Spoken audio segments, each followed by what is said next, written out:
Hai, selamat sore Sobat Adiskor. Apa kabar Anda di bulan Januari? Alhamdulillah, puji syukur kehadirat Yang Maha Kuasa. Kita masih diberikan umur panjang ya untuk bisa berkumpul, bersilaturahmi di live Instagram iDiscord.id. Seperti biasa, saya Daryl Adam.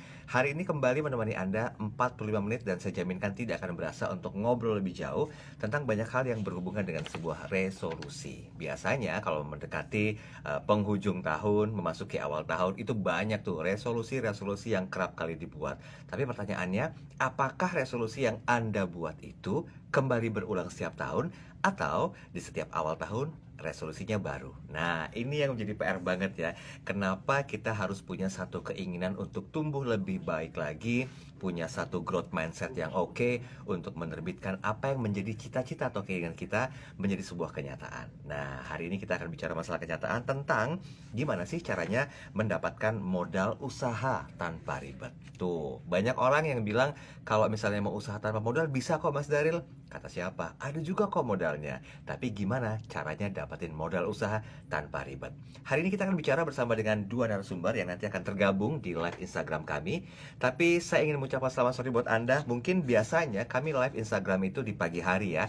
Nah, di bulan Januari ini kita akan coba memulai satu momentum baru, live Instagram di sore hari jam 4 sampai dengan jam 5 kurang 10 menit waktu Indonesia Barat. Well, anyway, buat Anda yang sekarang lagi berkendara, yang kebetulan lagi ngelihat Instagram live kami, hati-hati, tetap menjaga jarak aman kendaraan di depan dan juga di belakang Anda. Jangan lupa untuk fokus dan tetap protokol kesehatan diutamakan ya, karena itu penting banget. Varian Omicron kembali menjadi sebuah momok yang begitu menakutkan. Walaupun banyak sekali penjabaran-penjabaran yang mengatakan, oh nggak apa-apa kok, Omicron aman, nggak terlalu tajam seperti Delta. Tapi ingat, kita punya keluarga, kita punya masa depan, dan kita punya pengharapan ke depan. Jadi jaga diri kita sekali lagi dari aktivitas-aktivitas yang meragukan. Kalau dekat dengan banyak orang, usahakan menggunakan masker, hand sanitizer, dan juga mencuci tangan dengan sabun minimal 20 detik. Oke, semoga bermanfaat ya. Yuk, kita mulai langsung. Apa saja sih yang menjadi bahasan kita hari ini? Sebetulnya, Sobat Adiskor bisa mendapatkan beberapa edukasi UMKM guna mengelola keuangan dan mendapatkan fasilitas modal usaha. Nah, kemudian juga memberikan wawasan tentang jenis kredit modal usaha dari lembaga keuangan seperti apa gitu loh. Nah, nanti juga kita akan bicara tentang edukasi pentingnya kredit skor bagi pelaku usaha dalam mendapatkan fasilitas keuangan dari lembaga keuangan. Nah, sudah bergabung bersama dengan kami hari ini. Yang pertama tentunya sudah ada Bapak Yohanes Arts Abimanyu, atau saya akrab menyapa beliau dengan Pak Abi, selaku Direktur Utama Pevindo Biro Kredit iDiscord. Selamat sore Pak Abi. Selamat sore Mas Daryl, selamat sore juga Sobat iDiscord. Selamat tahun baru. Semoga kita semua diberikan kesehatan dan juga kesuksesan dan kebahagiaan di tahun yang baru ini. Amin. Amin.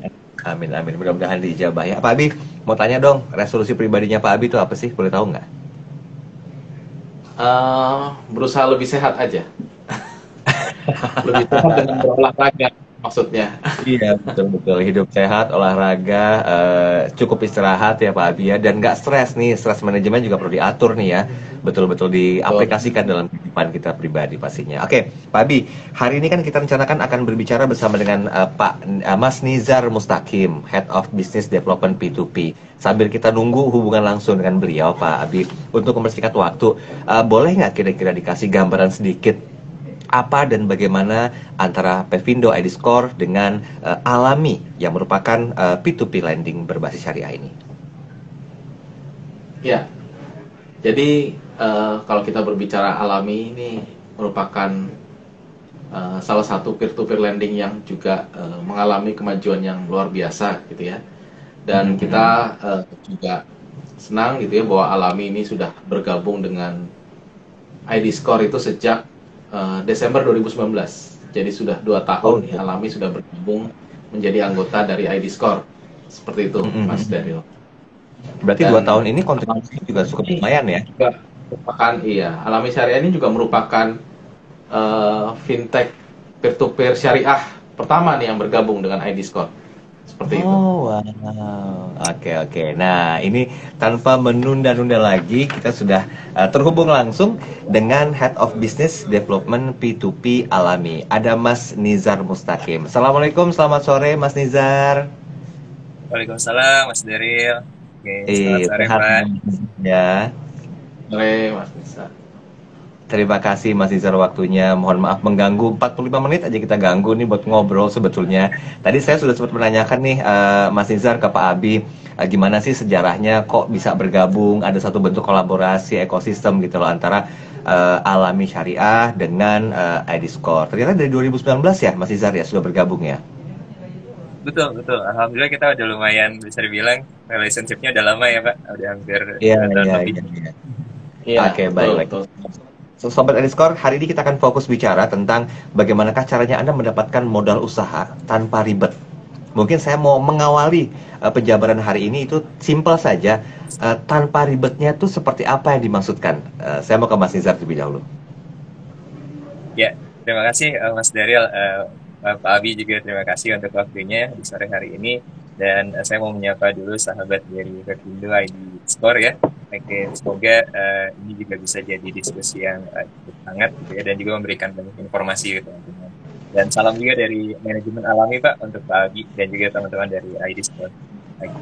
Nah, Terima ini kasih. terkait dengan tanpa ribet. Sebetulnya ribet di sini bahasanya populer banget ya, ribet gitu ya. Artinya kan mungkin kalau kita ngelihat ribet di sini definisinya ya mungkin agak sulit dalam hal prosesnya gitu ya. Mungkin bisa dibilang terlalu banyak back and forth dan sebagainya. Nah, di sini Mhm. kita mencoba untuk bagaimana membuat sebetulnya untuk akses pendanaan ini lebih mudah ke para UMKM. Nah, jadi tanpa ribet ini kita akan fokuskan kepada bagaimana operational scalability-nya dari prosesnya yang mungkin lebih seamless, Pak. Gitu. Karena kan bisa dibilang saat mereka punya kebutuhan dana gitu ya untuk permodalan mereka, saat mereka harus menunggu sampai berbulan-bulan misalkan dananya turun, itu kan bisa dibilang akan lumayan menyulitkan bagi mereka. Gitu. Nah, bisa jadi sebetulnya ribet di sini adalah prosesnya karena masalah dokumen yang dimintakan oleh lembaga keuangan itu sendiri gitu ya, yang mungkin sulit dipenuhi gitu ya, atau persyaratan yang mungkin agak sulit. Nah, harapannya dengan Alami, di mana kita coba emphasizing prosesnya dengan teknologi, harapannya akan lebih seamless. Jadi UMKM yang mau mengajukan pendanaan ke kita gitu ya, itu memang akhirnya lebih mudah. Gitu. Upload dokumen tidak perlu datang ke kantor gitu ya, terus dokumennya juga tidak perlu yang betul-betul akhirnya membuat mereka kesulitan untuk memenuhinya gitu. Tapi kita tetap bisa ngejaga bagaimana kita bisa comply dengan regulasi yang ada gitu. Jadi kurang lebih Oke. kita mencoba untuk mempermudah dari UMKM. Oke, Mas Nizar, beberapa informasi yang mungkin diterima sama publik ya. Ada beberapa fintech atau P2P lending yang saya bahasakan di ban oleh OJK karena secara kualitas tidak mumpuni, kemudian juga tidak menjadi sebuah tanggung jawab OJK juga. Dan ini akan berbeda ketika Alami Syariah ini menjadi sebuah satu-satunya P2P lending yang bergabung bersama dengan ID Score Pevindo yang berkonsepkan syariah. Nah, kita simpan dulu di situ ya, Mas Izar ya. Cuma begini Mas Izar, bicara masalah syariah dan juga konvensional, posisi kata-kata ribet itu gimana agar tidak terlalu aduh syariah jangan-jangan hanya untuk yang muslim. Kalau konven kan bisa ke semua-muanya nih. Saya tuh non-muslim misalnya ya. Ada sobat Ediscore mengatakan, wah saya kan non-muslim. Apa bisa saya minjem dana nih ke Alami Syariah? Padahal kan dia syariah. Nah ini kita coba luruskan dulu stigmanya ini agar tidak terkotak-kotakan gitu loh Mas Izan. Karena sekarang definisi syariah dan konvensional ini saling bertarung ketat nih kayaknya nih. Entah dari produknya, kemudahannya, segala macamnya. Biar lebih jelas lagi nih. Silakan Mas Izan. Betul, betul. Terima kasih. Ini cukup menarik. Jadi sebetulnya kalau dari sisi syariah gitu ya, ini yang menjadi tanggung jawab besar untuk kita bisa comply dengan syariah adalah dari sisi lembaga keuangan gitu ya. Oke. Adapun dari sisi calon penerima pembiayanya atau calon nasabahnya atau bisa dibilang beneficiary-nya, itu sebenarnya kita tidak ada batasan. Jadi sebetulnya tidak hanya untuk muslim, namun non-muslim pun berhak untuk mendapatkan layanan kita. Karena sebetulnya kita pun secara ekonomi syariah mengambil prinsip di mana syariah economics ini untuk semuanya loh, gitu, bukan hanya untuk muslim saja. Dan kita mencoba membantu karena yang penting adalah selain kita menggunakan prinsip syariah dalam prosesnya, yang terpenting adalah tadi bagaimana kita juga memberikan kemudahan-kemudahan layanan. Jadi sebetulnya tadi untuk terkait dengan ada stereotip bahwa kayaknya syariah lebih ribet ya, kayaknya syariah lebih susah. Sebenarnya enggak, insya Allah gitu. Justru ini pun salah satunya contohnya Alami ya, di mana kita dengan teknologi ingin membawa ekonomi syariah ini lebih luas lagi ke masyarakat. Mungkin kurang lebih seperti itu. Tapi terdaftar di OJK kan pastikan Alami ya. Alhamdulillah, bukan hanya terdaftar, bahkan Alami saat ini sudah berizin. dan diawasi oleh OJK. Jadi bisa dibilang secara ini ya, secara license kita sudah mendapatkan license dari OJK, dan ini juga menunjukkan bahwa kredibilitas Alami dalam menjalankan layanan peer-to-peer. Selain itu juga dalam hal keamanan teknologi kita juga alhamdulillah sudah mendapatkan sertifikasi ISO 27001. Jadi buat teman-teman yang memang UMKM ingin mengajukan pendanaan, jadi nggak perlu ragu sih untuk datang ke Alami. Oke, baik. For your information, Jakarta sekarang lagi bergoyang nih. Kami lagi live Instagram dan agak sedikit berasa gempanya ya, tapi mudah-mudahan Yang Maha Kuasa melindungi kita di manapun berada. Tetap fokus, tetap harus profesional untuk menjalankan semua pekerjaan kita hari ini. Oke, bicara masalah konvensional dan juga syariah, kita coba tidak fokus ke konven dulu ya, Mas Izar ya. Saya mau menuju ke Pak Abi. Pak Abi, mungkin banyak orang yang mungkin mengalami sebuah permasalahan untuk bisa mengajukan pinjaman ke lembaga keuangan syariah untuk modal usaha. Tapi secara umum, apa sih yang bisa dilakukan sama Sobat Adiscore melihat mungkin, aduh kredit scoring saya agak bermasalah nih, nggak mungkin dong saya bisa meminjam secara profesional ke Alami misalnya yang syariah. Nah, bagaimana sih caranya Pak untuk bisa menjadi satu bentuk kesempatan gitu loh? Karena kan judul kita sendiri hari ini sebetulnya cukup menjanjikan ya, gimana caranya mendapatkan modal usaha tanpa ribet gitu loh. Iya. Jadi sebelum Bandung kerasa juga ternyata, Pak. Terasa ya? Mas Nizar di Berasa bergoyang juga. Jadi sampai sekarang masih berasa nih gempanya nih. Masih berasa nih, masih goyang nih. Semoga aman ya. Aku udah berhenti sih, Jakarta di gedung ini udah berhenti sih. Ya, alhamdulillah udah berhenti. Di saya juga udah berhenti. Oke. Baik, silakan Pak Abi, maaf Mas Darren. Yes. Jadi sebelum bicara tadi kita kredit scoring mungkin ya, buat Sobat Adiscore gitu ya, atau juga sahabat dari Alami gitu ya, yang ingin mengajukan pendanaan khususnya modal usaha ya. Kalau kita bicara konvensional nanti Mas Nizar bisa menambahkan ya seperti apa kalau di Alami untuk yang syariah ya. Gitu pada umumnya kalau kita berbicara bagaimana cara mengajukan pinjaman gitu ya, terlepas kita berbicara kredit scoring gitu ya, tentu kita yang paling kita harus sadari bahwa pelaku UMKM ini tentu harus memiliki satu hal yang kita sebut kalau bahasa konvensional mungkin rencana bisnis gitu ya. Ini mungkin rencana bisnisnya seperti apa gitu ya. Artinya rencana bisnis ini kira-kira misalnya usahanya seperti apa, usaha seperti apa, terus juga mungkin target pasarnya seperti apa gitu ya. Terus rencana target pendapatannya seperti apa gitu ya. Kemudian juga dari sisi hal lain yang harus diperhatikan juga misalnya kira-kira target dari omset, pengeluaran gitu ya, dan juga mungkin target dari atau laporan keuangannya itu seperti apa. Nah itu secara umum biasanya seperti itu. Jadi kalau kita khususnya adalah UMKM yang ingin mengajukan pendanaan, hal-hal seperti itu yang biasanya ditanyakan nih oleh lembaga keuangan. Hal lain juga tentu saja yang seringkali ditanyakan adalah misalnya ini modal usahanya untuk apa, gitu ya. Ini modal usahanya kebutuhannya untuk apa, gitu ya. Apakah untuk memang bisnis baru, gitu ya, atau untuk misalnya ekspansi, gitu ya. Hal-hal tersebut pasti juga ditanyakan oleh lembaga keuangan. Nah, hal lain adalah kalau kita berbicara bagaimana kita mempersiapkan diri, gitu ya, dari sisi credit scoring, tentu satu hal yang juga membantu dalam hal mempermudah dari sisi UMKM gitu ya, ataupun pihak-pihak yang akan melakukan pinjaman, tentu saja kita harus memastikan bahwa diri kita ini memiliki profil risiko yang baik gitu ya, profil risiko yang kira-kira bisa diakses, diterima oleh lembaga keuangan gitu. Nah, hal ini untuk menjadi dasar keyakinan kita ya, keyakinan para UMKM sebelum mereka mengajukan pendanaan, kira-kira profil saya sebenarnya seperti apa. Nah, ini tentu juga akan mempermudah nanti dari sisi lembaga keuangan. Pada saat mereka mengakses ya, melakukan verifikasi, mengecek. Nah, misalnya salah satu bagian yang dicek adalah dari sisi credit scoring. Kalau credit scoringnya bagus, ya artinya profil risiko, profil pembayaran atas kredit-kredit sebelumnya itu atau pinjaman-pinjaman sebelumnya itu baik, tentu lembaga keuangan akan lebih mudah gitu ya untuk melakukan memberikan persetujuan atas kredit usaha misalnya atau modal usaha yang akan diajukan. Nah, itu salah satu kepentingan atau dari salah satu hal yang bisa dibantu dari sisi pengecekan credit scoring. Nah, mungkin nanti Mas Nisa bisa tambahkan nih bagaimana Ya. dari sisi syariah ya, dari sisi pengajuan Ya.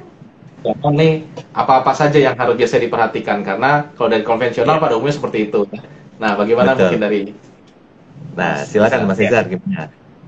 Ya, terima kasih Pak Abi. Mungkin saya lebih ke menambahkan ya. Mungkin secara general hampir sama ya. Karena pada dasarnya kita kan mencoba melakukan mitigasi risiko secara umum gitu. Dan salah satunya tadi gitu. Dengan adanya Pepindo, dengan adanya ID Score ini, itu sangat membantu sekali untuk melihat bagaimana credit historical dari masing-masing calon penerima pembiayaan gitu. Nah, di satu sisi, apa yang membedakan dengan syariah? Mungkin kita ada salah satu part di mana kita mungkin melihat menjalankan syariah screening, Pak. Jadi kita memastikan bahwa usaha dari calon penerima pembiayaan memang tidak bertentangan dengan prinsip syariah. Dalam artian di sini tidak bertentangan dengan prinsip halal atau tidaknya gitu ya. Jadi kita memang untuk usaha-usaha yang tadi sebetulnya usaha yang non halal kita masih belum bisa memprosesnya gitu. Dan itu mungkin salah satu yang justru sangat fundamental dalam syariah gitu ya. Jadi kita tidak biayai usaha-usaha yang non halal. Nah, tapi ini bukan berarti tadi ya nyambung dengan yang pertama gitu. Bukan berarti yang non muslim itu tidak dapat mengajukan, tapi ini lebih ke arah usahanya gitu ya. Jadi kalau misalkan non muslim menjalankan usaha yang halal dalam artian tidak bertentangan dengan prinsip syariah, usahanya misalkan di bidang perdagangan yang halal gitu, usaha yang memang tidak bertentangan, itu masih bisa kita proses.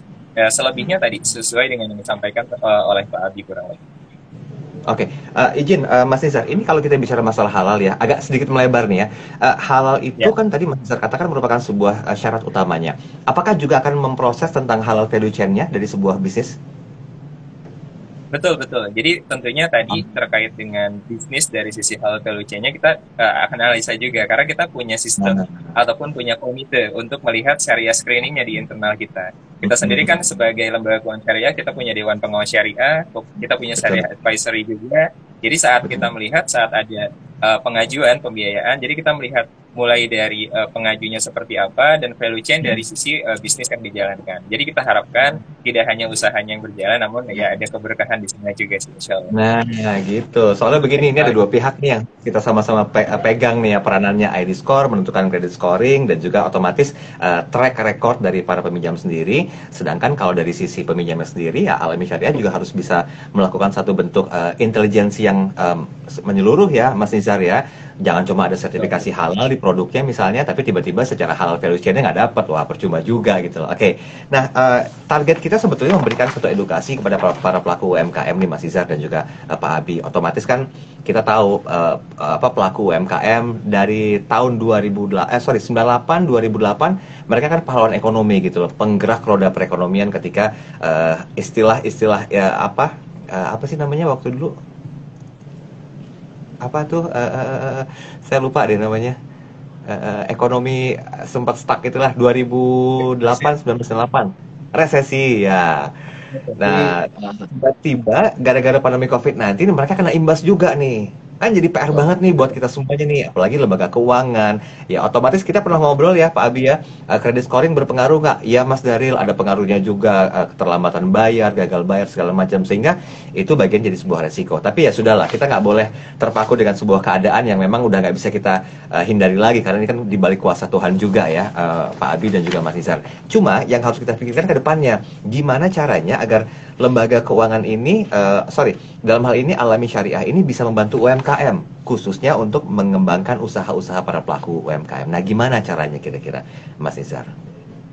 Ya, alhamdulillah ini pertanyaan menarik ya. Jadi ini pun kita mau ini juga sampaikan, alhamdulillah di tahun 2021 kemarin gitu ya, Alami sudah support UMKM dengan pendanaan kurang lebih sebesar 1,3 triliun gitu ya. Di mana 10%-nya itu juga kita support kemandirian ekonomi dari pembudidaya ikan gitu ya. Jadi kita kerjasama dengan salah satu startup terbesar di Asia yang bergerak di bidang perikanan. Itu 10%-nya itu portfolionya masuk ke pendukung pembudidaya ikan untuk kemandirian ekonomi. Nah, untuk UMKM lain berarti kita juga bergerak di bidang-bidang yang cukup esensial selama pandemi gitu. Jadi mulai dari logistik, lalu ada demand power supply gitu ya. Lalu kita juga salah satu yang cukup signifikan di 2021 adalah mensupport industri kesehatan juga. Jadi UMKM yang bergerak di industri healthcare atau kesehatan kita cukup membantu. Jadi ini juga perannya tidak hanya terhadap UMKM sendiri untuk tetap bisa berjalan, terus secara stabilitas employee ataupun mereka juga akhirnya bisa mempertahankan karyawannya dan sebagainya. Di satu sisi, secara makro kita juga menjadi bagian daripada mendukung untuk ini ya, pemulihan kesehatan di Indonesia juga gitu. Dan tentunya ini impact-nya adalah kepada program-program yang mendukung gitu ya bagaimana penanganan COVID di Indonesia di sektor healthcare gitu. Dan di sektor yang lain tentunya kita fokus kepada sektor yang esensial. Jadi kalau bicara secara makro mungkin seperti itu. Kalau bicara terkait dengan impact terhadap masing-masingnya, alhamdulillah mereka akhirnya di tengah pandemi tetap bisa menjalankan usahanya dengan pendanaan yang berasal dari Alami Syariah gitu. Oke. Ini berarti angin segar juga ya Pak Abi ya buat para para peminjam atau debitur dan juga yang lainnya yang punya kesempatan lagi untuk memperbaiki kredit skornya ya Pak Abi ya. Ya, betul sekali. Jadi memang dari Alami Syariah tentu ini menjadi salah satu kontribusi buat UMKM yang saat ini memang dalam kondisi yang ya kita nggak bisa menghindari ya, pandemi COVID ini sudah terjadi gitu ya, mau tidak mau memang berdampak terhadap UMKM gitu ya. Dan dengan diberikannya kesempatan juga oleh Alami Syariah ya untuk memberikan kontribusi dari sisi pendanaan gitu ya kepada para UMKM ini, tentu akan membantu UMKM ya untuk survive gitu ya. Survive untuk berusaha kembali gitu ya. Dengan berusaha kembali tentu saja kan mereka akan memiliki penghasilan gitu ya.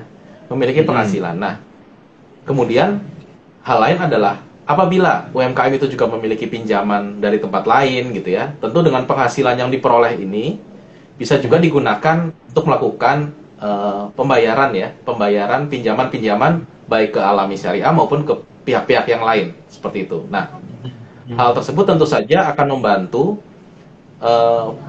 membantu profil risiko dari para UMKM ini. Artinya mereka bisa mempertahankan bahwa status pembayarannya gitu ya, riwayat pembayarannya mereka bisa pertahankan. Nah, ini juga akan mendorong stabilitas dari credit scoring para pelaku UMKM.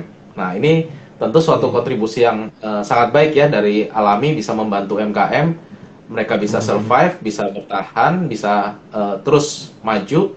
Dan karena ke depan apabila profil risiko ini bisa dipertahankan, tentu apabila UMKM tersebut akan lebih naik kelas gitu ya. Kalau kita berbicara UMKM yang naik kelas, tentu kita akan mendukung ke sana gitu ya. Misalnya ke peminjaman yang lebih tinggi, masuk ke perbankan syariah ataupun juga ke perbankan konvensional, mereka tentu akan memiliki modal yang sudah cukup baik gitu ya, dengan credit scoring yang ada, yang sudah dari awal ini sudah implementasikan atau sudah dibangun dari awal ini. Seperti itu Mas Dari. Iya, jangan cuma ya sorry to say ya, masa mau jadi statusnya UMKM terus kan nggak mungkin ya Pak Abi dan juga Mas Nizar ya, harus jadi kayak kopi kenangan dong. Jadi wah luar biasa tuh, saya bos sponsor tuh. Oke, Sobat Ediskor juga bisa berinteraksi.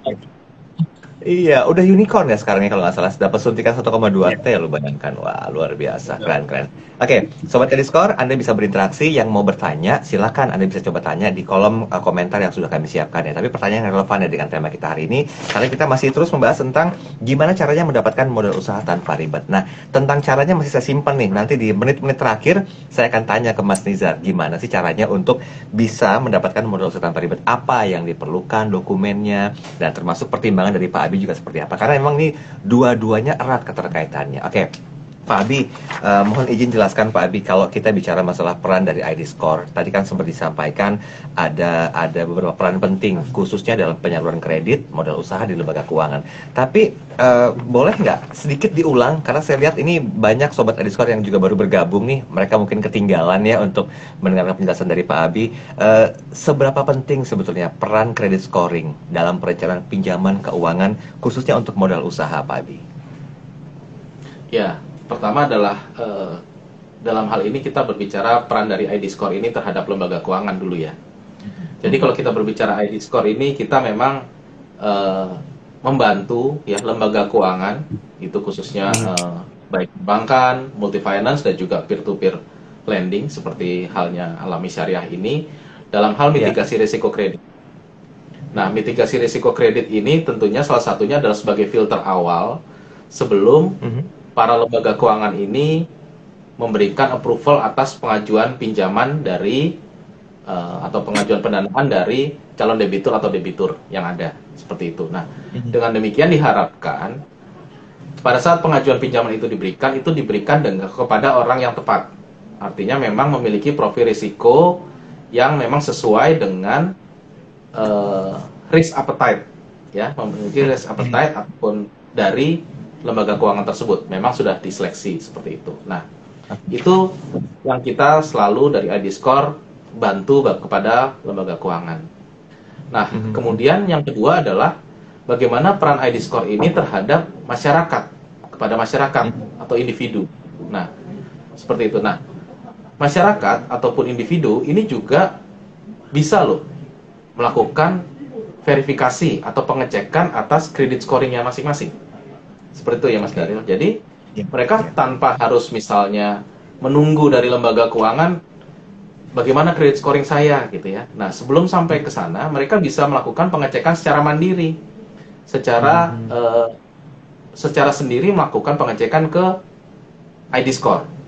Jadi mereka akan mengetahui sebenarnya bagaimana tingkat kelayakan saya, ya, tingkat kelayakan saya dalam mengajukan kredit. Apakah kira-kira nih saya masuk nggak ya, layak nggak ya kalau saya mengajukan kredit atau mengajukan pinjaman ke lembaga keuangan. Nah, dengan begitu kita bisa ada self verification gitu ya, jadi melakukan verifikasi sendiri gitu di awal.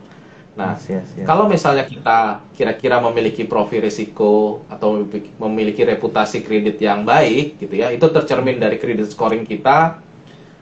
ID Score memiliki kredit scoring 250 sampai 900. Semakin tinggi scoringnya, itu menunjukkan profil risikonya semakin baik. Demikian juga sebaliknya. Nah, kalau masyarakat ya setelah melakukan pengecekan sendiri melihat bahwa gimana sebenarnya profil scoring saya. Nah, dari situ kita bisa mengetahui kalau scoring saya kira-kira baik gitu ya. Oh, saya tentu saja dengan PD ya, percaya diri, saya bisa mengajukan pinjaman atau pendanaan ke lembaga keuangan. Tentu dilengkapi dengan dokumen-dokumen yang dibutuhkan oleh lembaga keuangan tentu saja. Nah, kira-kira bagaimana kalau misalnya credit scoring saya kurang baik? Nah, dari situ kita tentu harus bisa melakukan introspeksi nih ya, introspeksi. Kenapa sih saya kok kurang baik ya? Nah, kita harus bisa melihat kira-kira mana yang harus saya perbaiki. Oh, apakah saya pernah telat membayar di tempat lain gitu ya. Nah, itu harus kita perbaiki. Artinya kita harus menyelesaikan semua pembayaran-pembayaran kita supaya perhitungan credit scoring kita menjadi lebih baik di kemudian hari. Nah, itulah peran dari kami ID Score untuk memberikan sosialisasi edukasi kepada masyarakat bagaimana pentingnya credit scoring itu bagi kehidupan masyarakat kita ke depan gitu ya, saat ini dan ke depan. Karena di masa yang akan datang ini peran dari credit scoring itu jadi salah satu faktor dalam penentuan pengajuan kredit, karena akan lebih mempercepat tadi. Kalau kita bicara Mas Nizar tadi, kita harus seamless nih, harus cepat. Nah, itu salah satu faktornya ya, salah satu faktornya tentu saja adalah bagaimana skor kredit dari seseorang. Gitu, Mas Daryl. Ini yang saya tangkap Pak Abi, bahwa ternyata profil dan juga reputasi kalau misalnya baik itu aman sebetulnya ya. Dua itu aja yang mesti dipertahankan ya.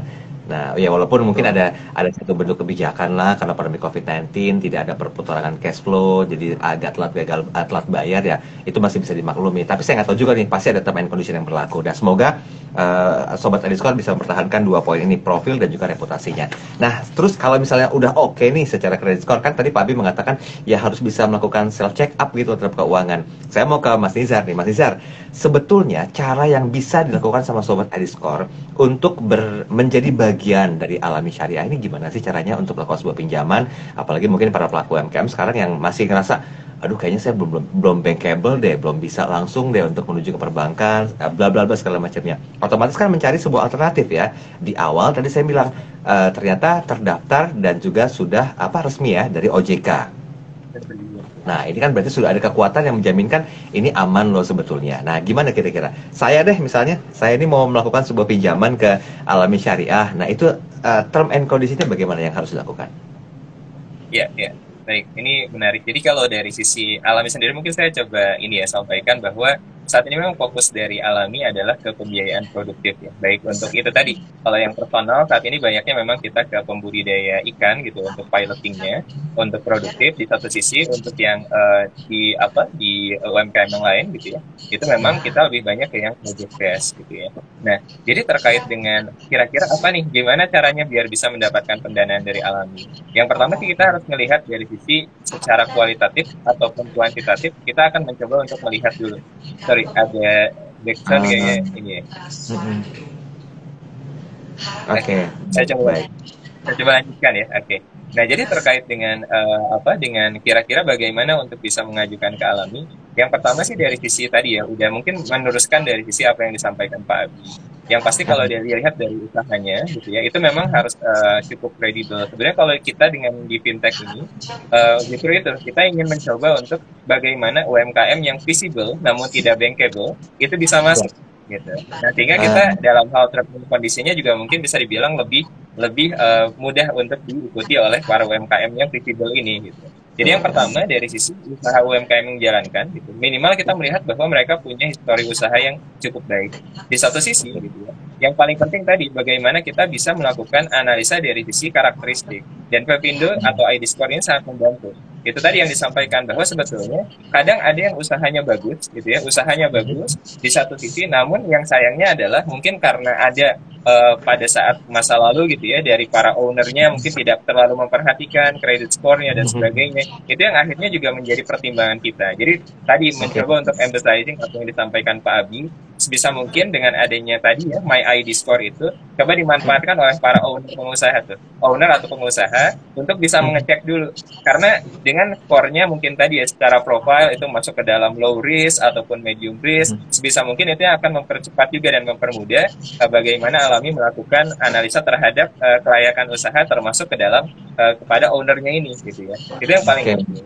Nah, lalu yang paling penting juga adalah kadang UMKM ini banyak yang kenapa mereka nggak bankable gitu ya, padahal mereka sebenarnya visible atau juga agak sulit lah dalam artian masuk ke lembaga keuangan karena masalah pencatatan keuangan mereka itu sendiri gitu. Nah, itu yang menurut saya itu adalah hal yang paling penting. Bahkan banyak usaha-usaha yang sudah besar tapi mereka itu tidak bisa memisahkan mana keuangan pribadi, mana keuangan usaha.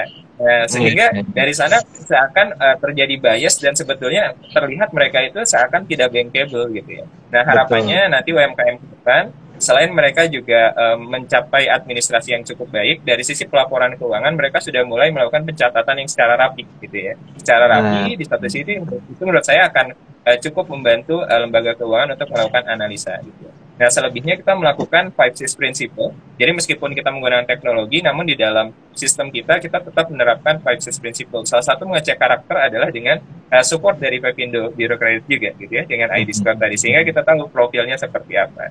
Selebihnya secara kualitatif, kuantitatif kita lakukan analisa rasio. Nah, yang agak sulit tadi kalau catatan keuangannya juga tidak rapi, kita agak sulit untuk mendefine seberapa baik, seberapa profit dari sisi usahanya atau seberapa potensial dari UMKM yang mengajukan ke kita. Jadi sebisa mungkin rapihkan dulu dari administrasi dan sebisa mungkin mulai melakukan pengecekan profile dengan My ID Score tadi, sehingga betul-betul bisa confidence nih saat mengajukan, dan itu akan sangat berguna bagi kami dalam melakukan percepatan proses gitu. Jadi lebih seamless dan akhirnya tidak merasa jadi ribet nih UMKM ini, kurang lebih kayak gitu.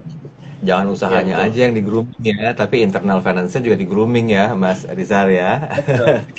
Mohon izin nih, Sobat ID Score, nggak bisa menambahkan dikit ya, bahwa memang challenge ya, tantangan UMKM di Indonesia, tadi saya setuju sekali dengan Mas Nisar itu ya, tantangan UMKM di Indonesia itu adalah pencatatan keuangan.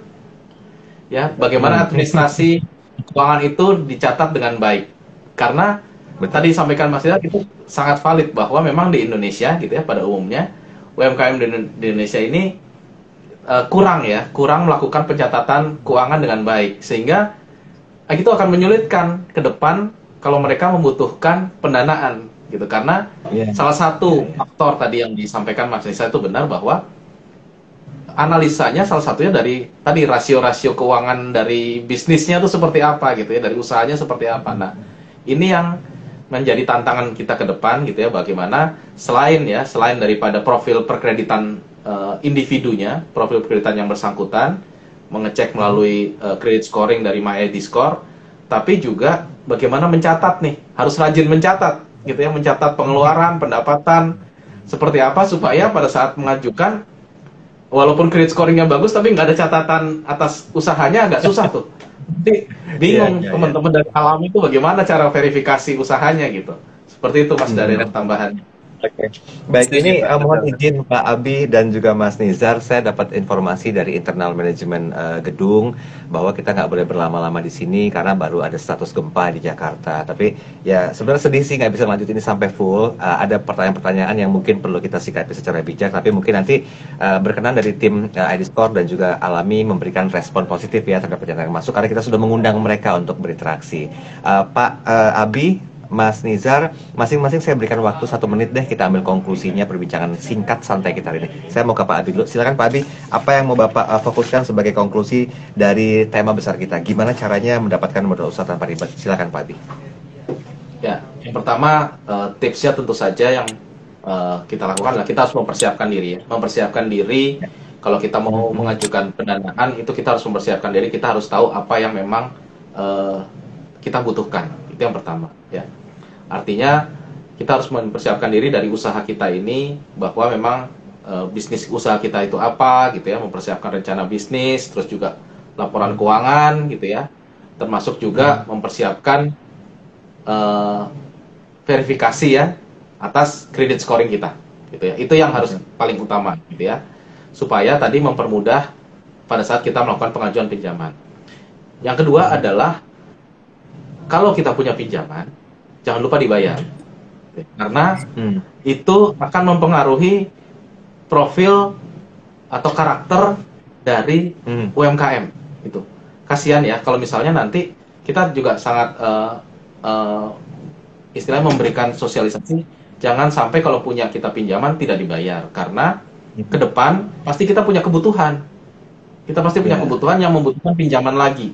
Nah, kalau misalnya kita ada pinjaman-pinjaman yang tidak dibayar, nanti itu akan menyulitkan diri kita sendiri pada saat kita akan mengajukan berikutnya. Jadi, para UMKM apabila memiliki kesulitan dalam hal pembayaran, tentu bisa berdiskusi dengan lembaga keuangan ya, bagaimana saya diberikan restrukturisasi, diberikan kemudahan-kemudahan supaya tetap bisa membayar dengan cara mudah gitu. Nah, itu hal seperti itu tentu saja yang harus diperhatikan oleh para pelaku usaha UMKM ya, agar bisnis ke depan, usaha ke depan kita di tahun 2022 ini dapat berlanjut dengan baik dan juga tentu saja dapat menghasilkan hasil yang lebih baik dibandingkan dengan tahun-tahun sebelumnya. Seperti itu Mas Daryl dari saya. Terjadi ya. Oke, Mas Nizar, singkat saja 1 menit. Silakan kita ambil konklusinya dari Alami. Ya, rekan-rekan UMKM dan juga pengguna ID Score ya di sini mungkin yang pasti untuk mengakses pendanaan, pastikan organisasi ataupun lembaga keuangan yang memang menyediakan pendanaan adalah yang berizin dan sudah diawasi oleh OJK gitu, sehingga itu juga menjamin keamanan teman-teman. Takutnya kalau masuk ke yang tidak berizin ataupun dalam artian di sini ilegal, malah menjadi lebih ribet gitu ya, bahkan itu bisa mempersulit gitu ya. Nah, itu yang paling penting. Dan yang kedua adalah persiapkan tadi yang memperkuat apa yang disampaikan Pak Abi, persiapkan apa yang memang menjadi hal-hal yang menjadi term and condition ataupun covenant yang biasanya diminta oleh lembaga keuangan. Sehingga salah satunya adalah laporan keuangan tadi, coba mulai mencatat dengan rapi, sehingga tadi teman-teman UMKM yang sebenarnya sudah visible bisa naik kelas, menjadi bisa masuk ataupun mengakses lembaga keuangan, pendanaan dari lembaga keuangan. Nah, itu yang paling penting. Dan tentunya tadi dengan adanya Pepindo Score ini gitu ya, harapannya teman-teman UMKM juga mulai aware terhadap profil risiko dari teman-teman sendiri gitu. Salah satunya dengan cara melakukan pengecekan tadi. Ya, salah satunya untuk bisa membuat skornya tetap berada pada skor yang baik, itu tadi bayar ataupun ini ya, lakukan pembayaran dengan baik jika memang ada pembiayaan yang diterima dari lembaga keuangan lain gitu ya, dan pastikan memang saat misalkan ada masalah itu dikomunikasikan dengan baik dengan lembaga keuangannya. Saya yakin jika memang default ini bukan karena masalah fraud atau bukan karena one prestasi yang disengaja, lembaga keuangan ini akan memberikan solusi sama-sama seperti tadi, misalkan akan ada restruktur dan sebagainya. Cuma yang penting adalah komunikasi yang baik antara UMKM dengan lembaga keuangan. Jadi harapannya kita bisa benar-benar bisa support UMKM di Indonesia untuk bisa tumbuh lagi. Mungkin itu. Terima kasih. Nah, itu dia ujungnya ke sana. Jadi sebetulnya kalau untuk mendapatkan modal usaha tanpa ribet sebenarnya diawali dari bagaimana kita sendiri memperlakukan bisnis, usaha dan juga pengelolaan keuangan. Ini masuk ya dari statementnya Pak Abi dan juga Mas Nizar bahwa ya sering-seringlah financial check up, jangan selalu menggunakan manajemen by laci karena memang ya ujung-ujungnya nggak akan bagus juga gitu loh perputaran uangnya dan juga pengecekannya. Semoga bermanfaat. Mohon maaf kita harus mengakhiri live Instagram ini karena memang keadaan yang buat kita harus putus hubungan di Instagram live kali ini. Tapi jangan khawatir, insya Allah kita ketemu lagi nanti di 2 minggu depan dengan tema dan bahasan yang berbeda. Oh ya, Sobat iDiskor, siaran ini kami juga akan upload di kanal YouTube-nya dari iDiskor. Anda bisa coba like, comment, and subscribe di iDiskor Indonesia dan juga kanal YouTube Alami pastinya. Dan jangan lupa juga follow sosial media dari iDiskor dan juga Alami, Instagram di iDiskor.id, kalau di Alami di Alami Syariah, kemudian juga Facebooknya di Pet Video Credit Bureau. Nah kalau untuk di Alami Anda bisa coba add Facebooknya di Alami besar Syariah, jadi Alami Syariah, dan Twitternya di @iDiskor_IND dan di @Alami Syariah. Dan untuk Anda yang ingin coba buka websitenya secara lebih detail informasi, silakan buka website iDiskor di www.idiskor.id dan di Alami ada www.alamisyariah.co.id. Pak Abi, terima kasih banyak waktunya sore hari ini. Sehat-sehat ya Pak. Semoga tetap bisa memberikan kontribusi, edukasi dan juga inspirasi yang bermanfaat di program-program ini. Mas Nizar, thank you. Salam buat semua teman-teman yang bergabung di Syariah. Tetap memberikan kontribusi yang Alami semuanya kepada masyarakat Indonesia pastinya. Dan Sobat iDiskor, terima kasih banyak sekali lagi. Saya Daryl Adam pamit undur diri. Kita ketemu lagi di 2 minggu ke depan dengan tema dan bahasan yang berbeda. Selamat sore, selamat melanjutkan aktivitas, tetap jaga protokol kesehatan. Sampai jumpa.